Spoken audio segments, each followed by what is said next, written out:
Buxoro viloyati pedagog mahorat markazi "O'rgatamiz, o'rganamiz, yuksalamiz" loyihasini e'tiboringizga havola etadi.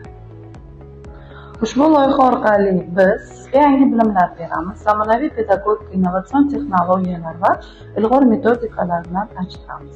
Sizdan o'rganamiz, sizning bebaho tajribangiz, hayotiy saboqlaringiz va kasbiy mahoratingizdan bahramand bo'lamiz. Birgalikda yuksalishga intilamiz. O'zbekiston ta'lim tizimini dunyo andozalariga moslashtirish, yosh avlodni barkamol insonlar etib tarbiyalash yo'lida bir safda harakat qilamiz.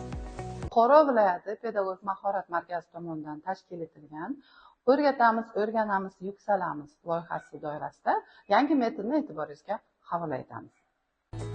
Sehrli qalam metodi.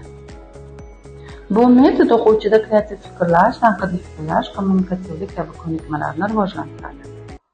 Ushbu metod yordamida siz birgina qog'oz va qalam yordamida o'quvchilarda kreativ fikrlash qobiliyatini rivojlantirish imkoniyatiga ega bo'lasiz. Sehrli qalam rivojlantiradi kreativlikni, og'zakni qo'zg'atadi. Yangi o'tgan mavzuni mustahkamlash haqida qo'llash tavsiya etiladi. Adabiy o'qish mavzularida maqollar, tasviriy filmlar, iboralar kabi mavzularda va boshqa mavzularda qo'llash mumkin. Afzalligi qo'llashga qulayligi, samaradorligi va o'quvchining diqqatini jamlashga ko'mak beradi.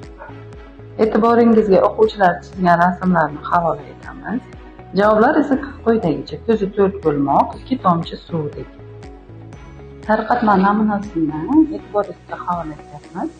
Siz tarqatma namuna asosida o'quvchilarga tarqatishingiz mumkin yoki oddiy qog'ozni ham ularga berib, metodni tushuntirib, ular xuddi shu tarzda mavzuni tushunganlari yuzasidan rasm chizishlari mumkin bo'ladi.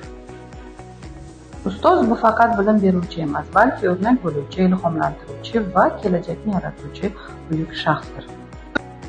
O'rgatamiz, o'rganamiz, yuksalamiz loyihasida faol ishtirok eting, o'z bilimingizni oshiring, tajribangizni baham ko'ring va kelajak bunyodkorlari safida bo'ling. Bizni ijtimoiy tarmoqlarda kuzatib boring.